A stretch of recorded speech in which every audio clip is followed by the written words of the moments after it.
Hello friends, अर्थ angels में मैं पूनम कपूर आपका स्वागत करती हूँ। जैसे कि आप जानते हैं, पूरे नॉर्थ इंडिया में विंटर वेव शुरू हो चुकी है और जब भी हमारे वेदर की एक्सट्रीम कंडीशंस आती हैं, भले वो एक्सट्रीम गर्मी हो या एक्सट्रीम सर्दी हो, तो उस टाइम हमें अपने प्लांट्स के साथ कुछ खास बातों का ध्यान रखना पड़ता है, उनको एक स्पेशल केयर देनी पड़ती है। तो फ्रेंड्स, आज के इस वीडियो में मैं आपके साथ डिस्कस करूंगी कुछ बातें जो हमने इस विंटर सीज़न में अपने प्लांट्स के लिए बिल्कुल अवॉइड करनी है और कुछ बातें जो हमने ज़रूर करनी है ताकि हम अपने पौधों को इस शीत लहर से, इस विंटर वेव से बचा सकें।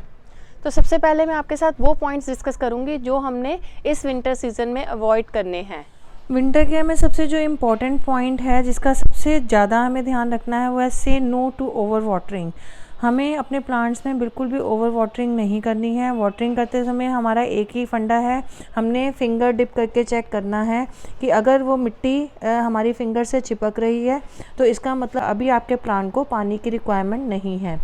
और अगर आप देखते भी हैं कि अगर आपके प्लांट की सॉइल अगर जो ड्राई है, तब भी अगर विंटर्स में आप चाहें तो आप 2-3 दिन पानी और स्किप कर सकते हैं, लेकिन किसी भी हाल में हमें अपने प्लांट्स में ओवर वाटरिंग नहीं करनी है। और दूसरा, ओवर वाटरिंग के साथ साथ हमें एक चीज़ का और ध्यान रखना है कि हमें वाटरिंग करते समय जो पानी डालने का समय है, हमें पानी सुबह के समय डालना है, शाम के समय पानी नहीं डालना, क्योंकि सुबह और शाम के समय में पानी के टेम्परेचर का भी फ़र्क होता है। सुबह के समय पानी थोड़ा सा दिन की धूप से थोड़ा सा गर्म हो जाता है और शाम के समय पानी ठंडा होता है। और दूसरा, जब हम शाम के समय अपने प्लांट्स में वाटरिंग करते हैं तो वो पानी लंबे समय तक हमारी मिट्टी में रहता है या हमारे प्लांट्स की लीव्स या स्टेम्स पे रहता है, और जब रात की ठंड से कई बार वो पानी हमारी मिट्टी में जम जाता है या हमारी लीव्स के ऊपर जम जाता है, जिसकी वजह से हमारे प्लांट में रूट रॉट हो सकता है या हमारे प्लांट की लीव्स गल सकती हैं। दूसरा काम जो विंटर्स में हमें बिल्कुल भी नहीं करना, हमने अपने प्लांट्स की रिपोर्टिंग बिल्कुल भी नहीं करनी है,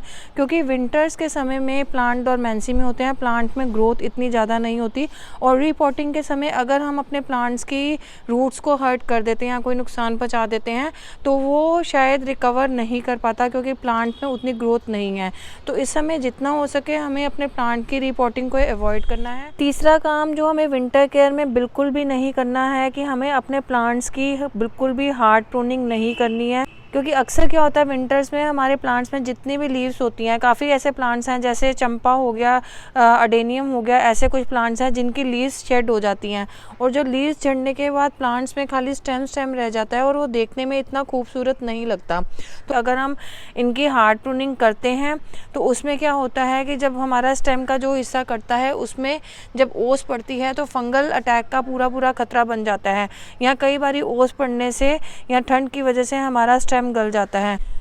हार्ड प्रूनिंग का जो हमारा समय है वो स्प्रिंग सीजन है या बारिशों के मौसम में प्लांट्स की हार्ड प्रूनिंग करनी चाहिए। तो विंटर जो है एक सूटेबल टाइम नहीं है प्लांट्स की हार्ड प्रूनिंग के लिए। फोर्थ पॉइंट जो हमें अपने प्लांट्स के साथ विंटर्स में ध्यान रखना है, हमें अपने प्लांट्स में बिल्कुल भी फर्टिलाइजेशन नहीं करना है, क्योंकि इस टाइम जो प्लांट्स की रिक्वायरमेंट बहुत कम है, प्लांट डोरमेंसी में है, सोए हुए हैं, तो इसलिए उनको बहुत ज़्यादा डाइट की ज़रूरत नहीं है, फर्टिलाइजेशन की ज़रूरत नहीं है। लेकिन जो हमारे फ्लावरिंग प्लांट्स हैं उनका ब्लूमिंग सीज़न है, क्योंकि विंटर्स में मेन ये फ्लावरिंग सीज़न होता है, तो हम अपने चाहें तो अगर फ्लावरिंग वाले प्लांट्स में कुछ फर्टिलाइज़र हम ऐड कर सकते हैं, वो भी महीने में एक बारी।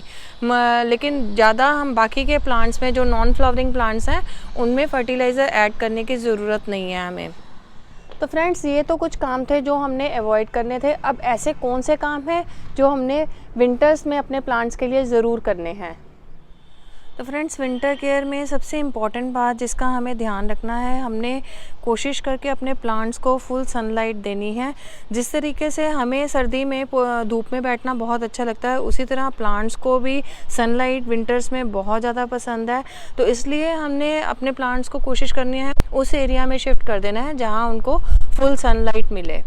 अगर हम अपने प्लांट्स को फुल सनलाइट में रखते हैं तो इवनिंग के समय हमें एक चीज़ का और ध्यान रखना है कि शाम के समय जो पौधे ओस से ख़राब हो सकते हैं, तो हमें अपने प्लांट्स को शाम की ओस से ज़रूर बचाना है, क्योंकि जिस तरीके से जैसे अडेनियम प्लांट्स होते हैं, अडेनियम प्लांट्स पे अगर शाम की ओस पड़ती है तो वो हमारे प्लांट्स को नुकसान पहुंचा सकती है, या कुछ और ऐसे डेलिकेट प्लांट्स होते हैं जो शाम की ओस से ख़राब हो सकते हैं। ये तो शाम के समय या तो आप अपने प्लांट्स को किसी कपड़े से ढक दें या फिर ऐसे प्लास्टिक पॉली बैग से ढक सकते हैं। मैंने ये जैसे बड़े बड़े पॉलीथीन्स रखे हुए हैं, ये प्लास्टिक कवर्स हैं जिनको शाम के समय में अपने पौधों को मैं इनसे ढक देती हूँ। विंटर केयर में करने का जो दूसरा काम है कि हमें अपने प्लांट्स में जितनी भी येलो और डेड लीव्स हैं, हमने उन सारी येलो और डेड लीव्स को हटा लेना है। ऐसा हम इसलिए करते हैं ताकि जो हमारे प्लांट्स की जो एनर्जी है वो सेफ हो जाए।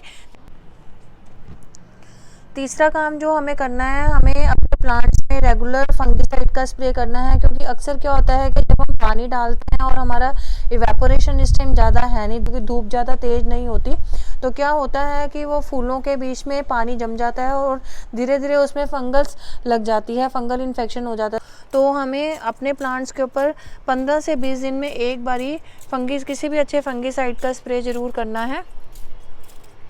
ताकि विंटर्स में होने वाले किसी भी तरह के फंगल अटैक से हम अपने प्लांट्स को बचा सकें। विंटर केयर में आखिरी स्टेप का जो हमने ध्यान रखना है कि हमें अपने पॉट की जो सॉइल की अपर लेयर है उसको सॉफ्ट रखना है, इसलिए हमने रेगुलर गुड़ाई करनी है ताकि हमारे जो प्लांट में जो रूट्स में एयरेशन बनी रहे। तो इसलिए हर 10 से 15 दिन में हमें अपने प्लांट में गुड़ाई करनी है। तो फ्रेंड्स,